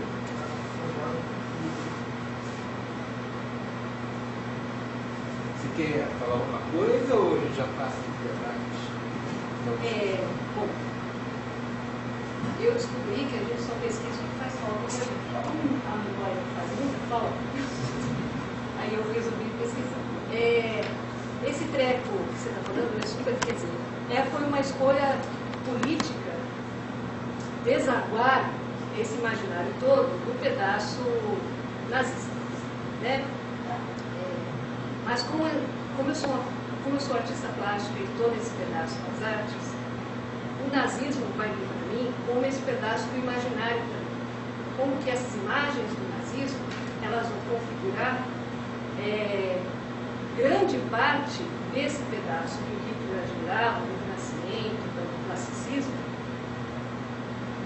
para conter dentro dele um projeto estético político do nazismo, né? Foi super bom você ter falado, porque é interessante ver que a gente pode desaguar onde quiser, né? Uma das ideias que eu tinha pensado de colocar também são as coisas do São Bernardino de Siena, por exemplo, né? Que vai criar o primeiro logotipo para Jesus, se a gente pode usar essa palavra, né? Que é aquela coisa, aquela placa que ele mostra após as prédicas, os discursos, e que as pessoas desmaiavam, né? Ao ver 3 letras, né? Que hoje a Companhia de Jesus é o logotipo da Companhia de Jesus, né? Quer dizer, como é que você vai, então, tirar aqueles sentidos todos, colocar nos sentidos das letras, desenhadas uma pequena placa, até tem as imagens dele lá em Lápida, mostrando as pessoas desmaiando. Como é que é esse sentido para 3 letras, né? Movida por um ódio, que não é o ódio nada, mas assim, nesse pedaço das artes contemporâneas, que é onde vai a minha pesquisa. Quer dizer, o que eu pesquiso quando os alunos perguntam? A pesquisa, grosso modo, é a arte contemporânea nasce no discurso e não na imagem. Tá? Então, às vezes, quando eu fico pensando nesse tema, e eu estou preparando uma conferência, vem esse negócio, que para mim, esse pedaço estético nazista é terrífico, né? E aí, fui levada a terminar desse jeito desesperançado, tão escuro, né? Mas por isso, por eu achar nesse pedaço em que nós, atualmente nessa Bienal, né, a Bienal do Vazio, que a pessoa que deixou o andar lá vazio, ela fala que é para ter um aporte místico, né? Porque as pessoas ficam naquele andar para elas terem um aporte místico de uma arquitetura do Niemeyer que foi comunista, que é, não sei mas assim, como é que você tem um aporte místico? Entendeu? O que é isso que ela está falando? Então, muitas dessas coisas que eu terminei, nesse pedaço foi um pedaço raivoso, quando a minha pesquisa tenta fazer qual é o mito de origem da arte contemporânea. Será um afresco do André Montagne lá em Ferrara, lá em Mantova? Será que é alguma coisa que eu vi, que ali tem o discurso, não tem a imagem? Né? Então, não querendo justificar, né, escolha estética e escolha política mesmo, mas é que eu queria dizer, nesse pedaço, onde é que eu parei, e o resto eu não imaginei ainda, nem figurei, porque faz parte da importância de uma pesquisa de pessoa crítica e sugestão, está bem a calhar. Né? Mas aqui eu deixei assim, né, todo escuro para o nazismo nesse pedaço, mas é que eu acho que desse pedaço foi o pedaço que aproveitou para imediatamente configurar. Imediatamente. Súbito. Né? Tanto externamente como internamente, como nos escritos, a necessidade de você ter tratados, né, de você ter cinema, de você ter escultura, de você ter salões de arte, quer dizer, todo o pacotão do programa visual, né, foi contemplado pelo nazismo. A gente pode também deixar a plateia um convite para que pense também onde pode estar acontecendo esse pedaço desse programa. Né? O programa está acontecendo. Né? Em que lugares ideológicos, eu não gosto muito dessa palavra, mas que lugares estéticos políticos a gente está vislumbrando essa educação. Você não quer sentar aqui para sentar? Esqueci. Tá vendo?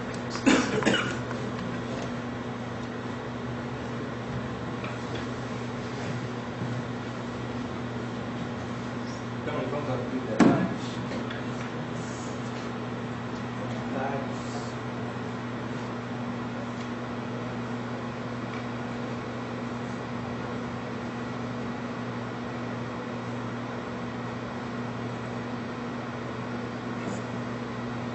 Sim? Oi, diga. Eu gostaria de pedir se você pudesse explorar um pouco mais a questão dos emblemas e da alegoria. Né? E aí eu passo a sua explicação porque ela coloca a questão das franjas. Né? Esses espaços e a possibilidade dessa transculturalidade da questão das franjas. Quando você vai trabalhar um emblema, eu acho muito interessante, você começa a colocar o diálogo que está ali. Né? No espaço só, ele não precisa de uma narrativa espacial, né? Ele não precisa de estar tudo ali. Está tudo naquele espaço e ele começou a contar o filme. Foi até um filme, né? Uma produção cinematográfica. Que pudesse falar um pouco disso, essa questão desse uso do espaço. Quer dizer, muita tela, muita imagem, ocupação espacial, eu conto uma história inteira de um grau imenso que você estaria contando ali. Que pudesse explorar isso, eu ter falado muito pouco disso. Esse espaço contínuo, né? E que naquele espaço tem muito mais do que uma narrativa. Bom, acho que tudo que você está falando, só fazendo um parênteses, aqui é o emblema lá, né, da Companhia de Jesus, porque eu falei, né, seria bacana vocês verem, que é, deixa eu ver se eu mostro para vocês dele, que é o São Bernardino, que tem um afresco que ele está ladeado de outros santos, e ele mostra esse emblema, né? Ele é patrono dos publicitários, né? São Bernardino de Siena, tá? É uma curiosidade, né? Você está falando das alegorias. Esses emblemas do Alciato, quando eu estou contando, eu estou lendo o texto do Alciato, tá? A imagem, essa gravura é acompanhada de um texto dele. Então eu só fiz a tradução, né? É para a gente ver, essa imagem é acompanhada do texto. Ele diz para a gente o que é para a gente ver na imagem. Desse pedaço da educação visual, é o que a gente... Que tipo de sociedade é essa que precisa ver certas coisas na imagem? Essa é a pergunta, que é mais ou menos isso. Que tipo de sociedade é essa que está sendo educada por essas imagens? Tá? Então, quando você fala da alegoria, desses espaços planos, né, o afresco, o emblema, a gravura, o desenho, é porque nós temos toda uma educação que precede isso. Tem um texto do Léger, Fernando Léger, não sei se vocês conhecem aqui, eu gosto bastante, ele escreveu muito sobre pintura, mas escreveu muito sobre cinema. Né? Um texto da década de 30, se não me engano, de 20, ele fala... Alguém já viu a beleza de um pé representada na tela do cinema? É tão comovente como um rosto. Né? Porque assim, eu estou vendo o close, né? O close está me educando, porque há que vir. Então, esse pedaço do cinema é um pedaço que vai começar a educar as pessoas com as coisas que não deviam. Se nunca tivéssemos visto o close antes, seria insuportável. A ideia de uma boca que fala na tela do cinema. Né? Eu acho que o afresco desapareceu, ele deu lugar para o cinema, nós não temos mais espaço nas nossas casas para ter pinturas de 15 metros. Né? Então a gente vai ver essas pinturas não. E aí, essas coisas que eram os tipos alegóricos, elas vão migrar com o tipo cinematográfico nesse pedaço para essa educação. Então eu tenho os caráteres, os temperamentos, as virtudes e os vícios configuradas lá. Então eu tenho toda uma educação no plano, que vem desde os afrescos, ou desde as pinturas, as transformações políticas dentro do plano e depois os adereços que vão mudando dessas alegorias, da fisiognomia, dos estudos de caráter e temperamento, que vai para o cinema. Né? Agora, quando eu falo desse cinema, que é o mais, desse pedaço, que é o mais tipológico, não o que lida com o personagem, porque eu estou falando do cinema ruim. Tá? Não estou falando do cinema que lida com o personagem. O personagem pode mudar de ideia. Ele muda de ideia e se transforma. O tipo, ele é tipo. Do começo ao fim, ele não tem uma transformação. Então, dificilmente, ele é muito mais um tipo ligado às questões das alegorias do Líbano do que a emblemática do oceano. Né? Agora, essas associações que eu faço não são associações que eu possa dizer. Isso decorre disso, eu consigo traçar uma linha que diz do Alciato, Líbano, Lebrun, Duchenne. Eu consigo, só que a gente imagina entre nós aqui um teatro da memória, onde podem ser que essas imagens estejam se apresentando. Podem ser que sejam essas imagens que figurem no teatro da memória dentro da minha pesquisa. Né? No teatro do Júlio Camilo, a gente não sabe que imagens estavam lá, mas a gente sabe que ele falava com o Tiziano, que ele tinha encontros também com outras pessoas dessa época. Será que eram pinturas do Tiziano que estavam lá? A gente não sabe. No livro do Milton ele fala, talvez essa figura estivesse no teatro do Júlio Camilo, porque eles se encontravam. A gente não sabe. Pesquisas dessa natureza são aquelas nesse terreno pantanoso. O pantanoso é meio né? Mais aquoso, leitoso, o que a gente quiser, que você não consegue sistematizar em áreas de conhecimento específico, talvez se resolva só no tempo, sabe? Muito boa a transtemporalidade, porque no tempo essas coisas se juntam. Essas coisas podem conviver no tempo. Nos conteúdos dos conhecimentos, elas ficam lá. Por isso que quando você ficou assim um pouco, eu acho que você ficou um pouco entristecido do renascimento, embora nazismo, tá certo? Porque uma coisa que a gente ama, né? É quando eu vejo um autor mal pronunciado, que eu amo, aquele autor que eu amo nessa citação, não, é a mesma coisa que a gente sente. Porque é que fica parecendo que o pedaço estético é inocente e que ninguém pode se servir. Né? A gente está vendo absurdos no pedaço das artes, que são o que as pessoas querem de um discurso e que elas pegam o que elas querem, porque já está configurado. Né? E a nossa memória toda educada. Né? Diga. O Brandão. Os dois? Então tá. Queria que você comentasse um pouquinho. Você, uma hora na sua apresentação, mostrou a associação da memória aos palácios com arcos e colunas. Na memória tem algo de perfeito, não preciso, falso. Por que essa ligação a uma coisa tão precisa e tão perfeita dos arcos e dos palácios? Então, dessa ideia do Adilheiro, quando o Cícero fala dos palácios, são palácios da memória. Né? O que ele quer que nós façamos para memorizarmos é tirarmos as coisas da luz pública. Né? Então ele cita uma coisa que seja uma arquitetura simples, os arcos, as colunas, entre arcos, fora da luz pública, e que nessa arquitetura limpa possam ser colocadas coisas que embutidas nelas estão as coisas que devem ser lembradas.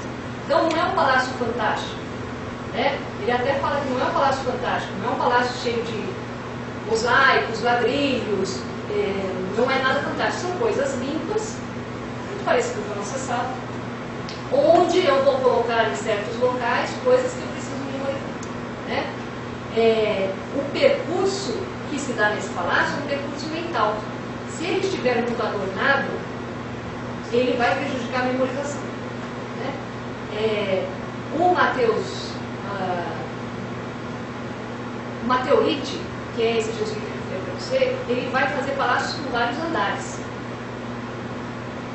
Quando ele vai fazer esse palácio da memória para ensinar lá para os chineses, esse palácio de vários andares, ele não tem nenhuma escada por fora. Você migra para o outro andar. Você está no primeiro andar, lembrou de certas coisas que você tem que falar, você vai para o segundo. Agora, esse vai para o segundo, deve se ver que nem o desmaio que o Dante tem quando ele sai de um círculo para o outro, porque ele não sabe muito bem como é que ele vai sair, ele está motivado ali por uma emoção tão forte, que desmaia e aparece já em outro lugar. Você deve, acho que, ir para o outro pedaço. Em nenhum lugar você sai. Sair significa inscrever esse corpo memorial num percurso que vai te colocar na luz pública de algum jeito. Então, eu acho que assim, o que você está falando é uma coisa física, com um palácio, uma coisa tão pérea como o percurso da memória, como o Ribeiro, mas nós estamos solidificando as colunas. Né? No nosso pensamento agora, um palácio é um palácio que o meu corpo físico percorre, mas pode ser um palácio cujas colunas são etéreas. Né? É uma figuração em que eu tenho também esse palácio. Então nós não precisamos ficar imaginando que é realmente uma coisa construída.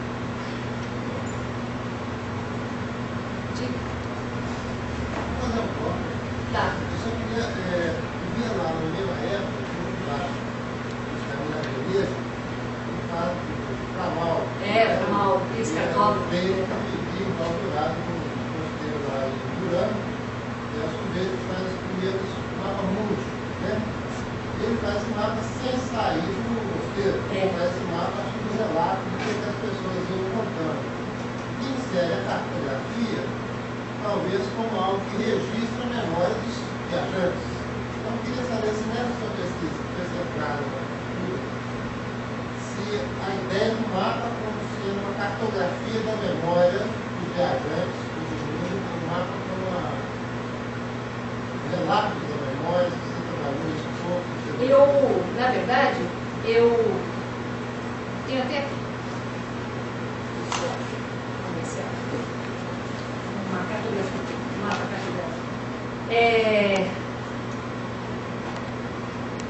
Nesse pedaço, eu fui mais para essa autora, América Nutres, que ela fala que a construção da memória celestial, ela vai se dar por transposição de mitos, figurados alegoricamente, ligando essas estrelas, que não estariam ligadas figurativamente, que não forneceriam nenhum tipo de máquina memoriais para você criar uma cartografia.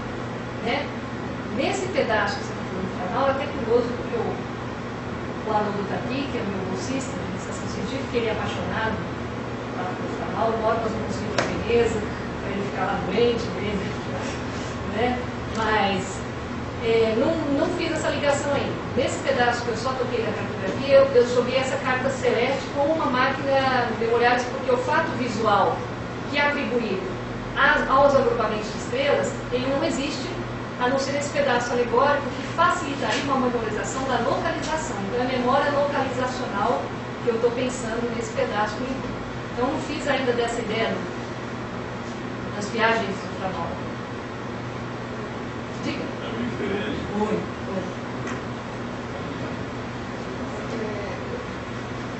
Vou perguntar ali, eu queria saber qual seria a função da imagem do labirinto na constituição dessa simbologia espaço-temporal da memória.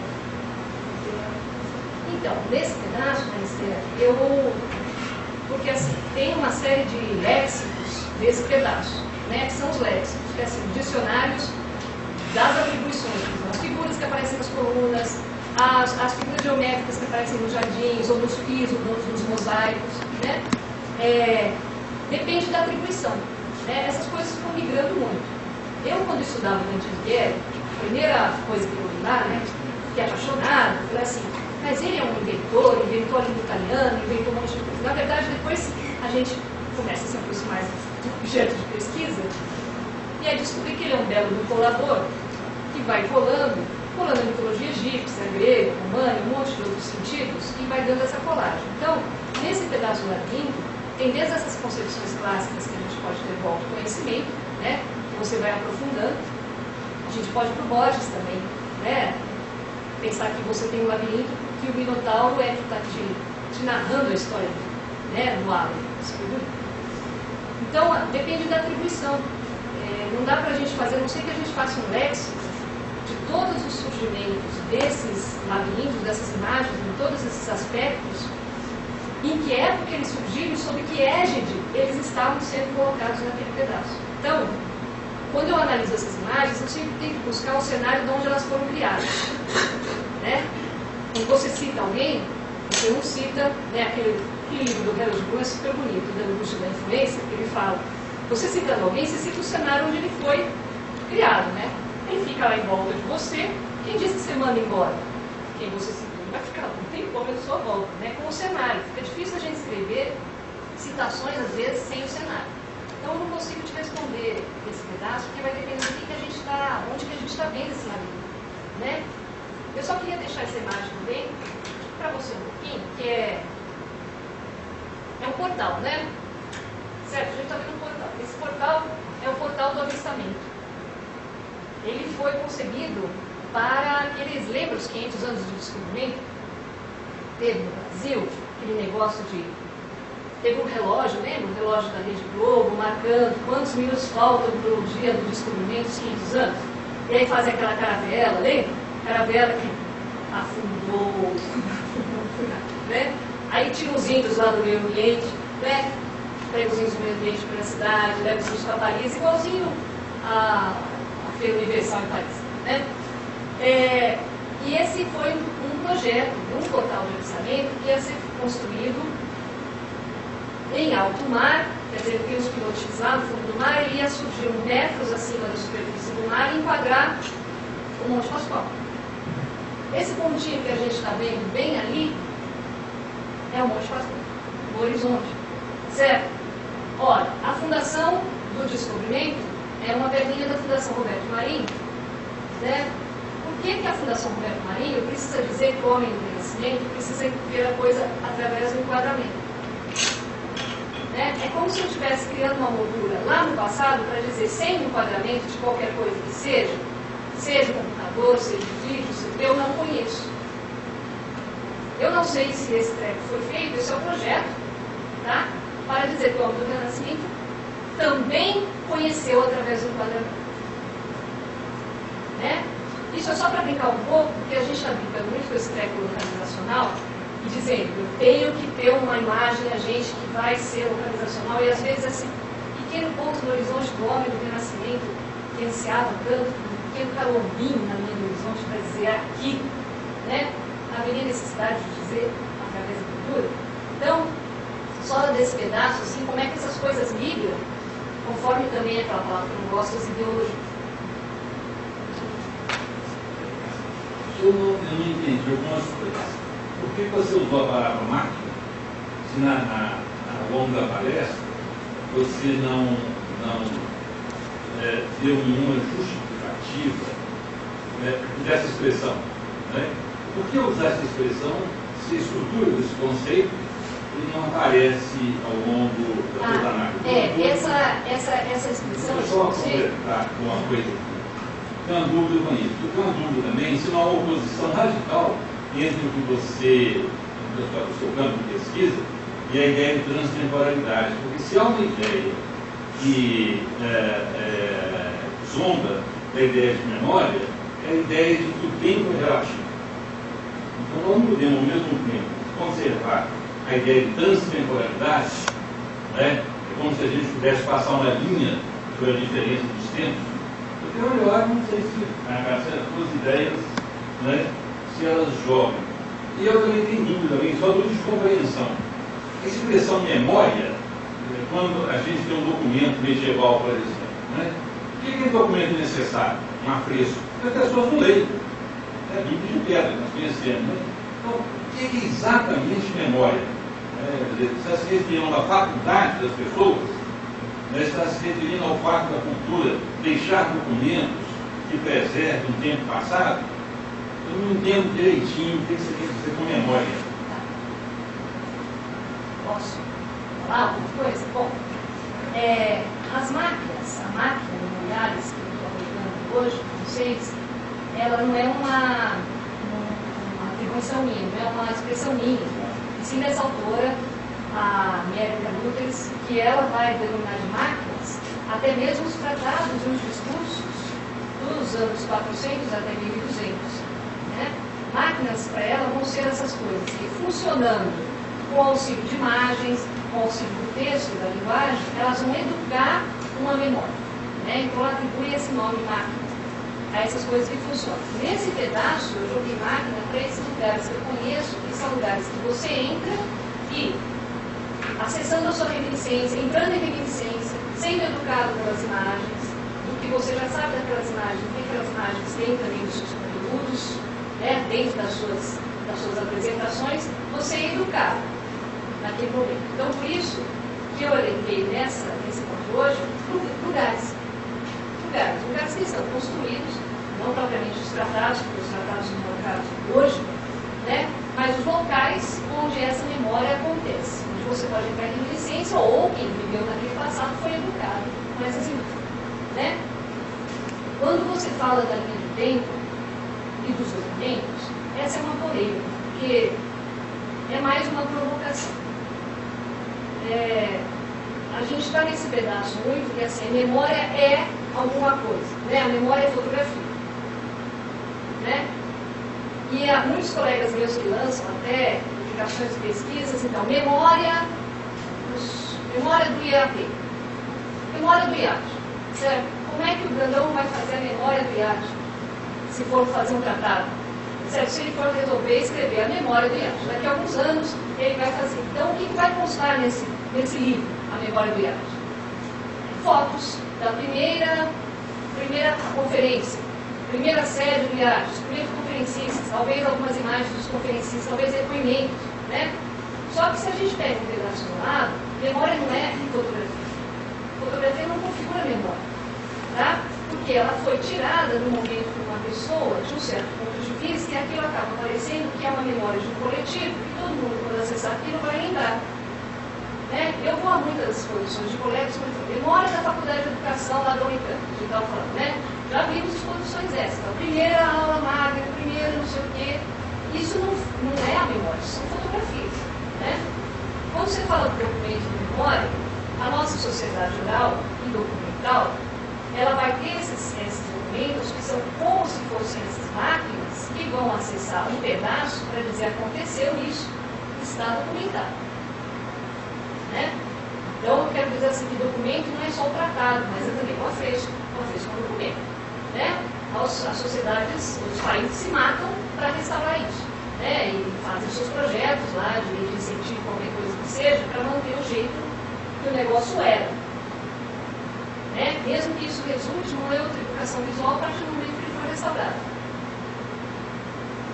Então, ele fica muito difícil quando é aquela coisa da ciência. Eu fico um pouco preocupado, porque quando vai para a ciência, no meu pedaço, a ciência, desse jeito assim, é como se ela quisesse paralisar uma coisa para explicar. Eu fico muito falando lá nas artes que uma das coisas que a ciência faz muito para explicar a vida é matar. Né? Então eu mato lá não sei quantos, não sei o quê, porque eu quero fazer uma pesquisa sobre a transcendência daquilo. Né? A ciência não suporta as coisas indo para lá e para cá. Ela para tudo e fala, olha, agora dá para escrever um projeto de pesquisa, agora dá para fazer não sei o quê, agora eu escrevo um artigo, um paper, eu parei. As coisas enquanto estão ajudando, indo para lá e para cá, elas não conseguem virar muita coisa. Esse projeto, essa ideia, não conseguiu ainda virar um negócio, porque eu não consigo que elas parem. Né? A transcendência do documento, você imaginar o que é memória, definir memória é isso. Né? Eu trouxe para vocês algumas abordagens do que seria memória. Né? A a memória, no máximo, é desse pedaço retórico, é um pedaço da retórica. Né? Que é então, onde eu estou. Agora, o que ela vai transcender a partir daí? Né? Não sei. Essa é a ideia, assim. Então, se eu queria encerrar com esse pedaço, eu não estou ofendendo os colegas cientistas, mas assim, toda vez que a gente vai explicar, isso eu falo muito para os alunos na pós, né? Fazemos algumas aproximações, aqui a gente estava estudando o reino do Prestes João, como é que o reino do Prestes João vai ser etiopizado, né? Ele vai ser demonizado até desaparecer, ele não era, ele era um rei indiano, místico, depois ele vai virar um demônio, vai sumir na África, ele era na Índia, vai para a África. Então, aí começam as perguntas, mas e quando? Quem fez? Quem demonizou? Quem não sei o quê? Que aí é o jeito que não tem muito... Vamos pensar nesse mito, como é que o mito migra de uma coisa que é um negócio bom, um pedaço místico, esotérico, que não é esotérico ruim, é um esotérico, e vai para um negócio político, cristão, né? Como é que isso para de reverberar? Então, eu fico meio constrangida, eu não consigo te definir memória, a não ser o que ela não é. Certo? A gente chegar e olhar para todos esses documentos do vestibular que estão aqui atrás da gente, pode ser que isso esteja constituindo a memória do vestibular. Certo? Só que não é. Ela representa um pedaço ideológico, político do momento do vestibular. Mas não dá para eu transcender e dizer, é a memória. Né? Não sei, isso é polêmico, porque isso está muito agora na moda. As pessoas falam que são livros de geografia, memória do Instituto, não sei o que, é memória da biologia, memória, não sei o que, e ali está o livro. Isso eu não enxergo como sendo a memória de nada.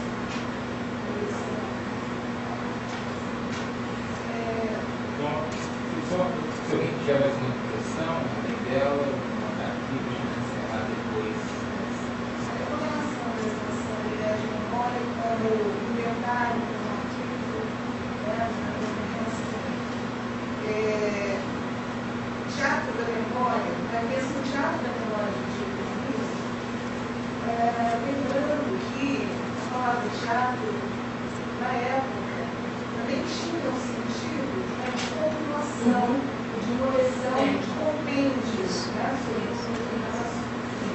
Nesse sentido, o que o Júlio fez foi criar uma espécie de teatro da memória que funcionasse como um inventário de mundo, né? Como uma memória do mundo, que tinha muito a ver com a própria concepção, né? de memória do tempo associada ao inventário, né? E que tem a ver também com toda uma versão enciclopédica do livro, né? Ou seja, de explotar todos os conhecimentos, todos os saberes, todas as memórias, todos os registros né? de uma época ou de vários tempos. Né? E criou-se um Borges, né? no século XX, que ironiza essa ideia, né? profundo, glorioso, exatamente ao evidenciar a impossibilidade, né, dessa ideia da memória como o catálogo de tudo, como o inventário de tudo, né, o inventário de todas as coisas que existem. Então, ao criar aquele personagem, né, que depois sofreu o seguinte, pede não a faculdade de lembrar, mas de esquecer, né? Ele transforma a sua memória numa espécie de despejador de lixo. Né? O próprio Borges usa essa imagem de despejador de lixo. E acaba por morrer de congestão pulmonar, né? Ou seja, asfixiado. Exatamente porque a memória implica uma grande dose de esquecimento. Né? Então, se nessa tradição, né, os inventários do mundo, a memória associada é um embate, né, uma espécie de exercício da memória, é um embate contra o esquecimento, né, uma recusa do esquecimento, uma tentativa de narrar o esquecimento. Hoje percebe-se que o movimento é o outro, né, quer dizer, o esquecimento como a garantia da memória, como uma forma de inversão da memória. Então, é só uma observação. Mas está dentro disso que eu ia falar também, porque para esse meu pedaço, que é da arte que eu Alexandre com relação a Alexandre Contemporâneo, que estava muito preocupado e muito motivado para a criação de inventário. Né? O invencio dá origem a duas palavras, né? A invenção ou criação de qualquer coisa nova, que pode tomar a forma a partir de ideias. E a outra, inventário, que se refere às muitas matérias colocadas em quartos ou armários, um arranjo que não é casual. Né? E aí o exemplo é, roupas colocadas ao acaso dentro de um guarda-roupa não é um inventário, mas você qualifica através de uma ordem. Certo? O inventário é uma condição imprescindível para a invenção. Para você fazer a invenção. Você tem que ter um inventário para você fazer a invenção. Nesse meu pedaço que eu estou jogando para a arte contemporânea está tendo atualmente uma obsessão com inventários. Tudo está sendo inventariado. Desde insetos a potes de iogurte enfileirados lá na prateleira do museu. Por quê? Para o inventário, eu vou ter que visualizar uma classificação, porque eu estou sem a invenção. A própria Bienal de São Paulo tem vários representantes que estão fazendo enciclopédias com as pessoas lá, né? Que as pessoas levam para casa a enciclopédia a partir do conhecimento qualquer que elas tenham sobre qualquer coisa. Certo? Qualquer conhecimento, seja mais raso, seja mais profundo, gera uma enciclopédia que leva para casa, imprime, a pessoa leva aquilo. Então, o que é essa preocupação com inventar? Faltará invenção? Será que eu estou precisando criar inventário porque eu não consigo mais reconsiderar nada através dessas outras coisas caras das que são a imaginação e a criatividade? O filme do Greenway, que é aquela balizas do Tulsi Looper, quem não assistiu, que é super bonito, que são as balizas do Tulsi Looper. O Tulsi Looper é um personagem que seria um presidiário profissional, né? Ele fica preso em vários lugares do mundo e ele faz uma memória de si. Tem lá dentro desse filme os 100 objetos que vão representar o mundo, que é super interessante, o Greenway vai colocando, mas o Tulsi Looper inventa a própria vida. Ele não tem muito para dizer a respeito das coisas, então ele começa a fazer coleções. São malas, 100 malas que ele vai deixar em estações rodoviárias ou de trem que tem objetos. Então, coleção de carvão, coleção de relógios, coleção das fotografias dele. E aí é bacana nesse filme, que isso é interessante pra gente, tem imagens de rodapé que o Greenway faz, né? Ele já fez estudante no TV Dante, que são os especialistas em Tulsi Looper, tem um monte comentando o que será que ele quis dizer com aquela mala de carvões que ele deixou na estação tal. Isso é atribuído a tal coisa, a infância que ele ficou preso na carvoaria, o dia que o pai pôs ele de castigo, ele teve que ficar contando os carvões. Então aí vai ser atribuído uma coisa a esse personagem que chega lá no fim da existência dele e não fez absolutamente nada a não ser falar dele mesmo e criar um inventário dele mesmo, deixando ao especialista falar dele posteriormente, que são os biólogos. Eu recomendo esse filme, não sei se ele está em português, eu tenho só em italiano, que é a criação de um mito a partir dos resíduos que o próprio mito vai deixando entre arcos e colunas. Acho que é isso. Bom, eu quero agradecer a professora Maria do Céu e lembrar que retomamos às 14 horas com a palestra do professor Regino Almeida, as provas da lembrança do memória e conhecimento.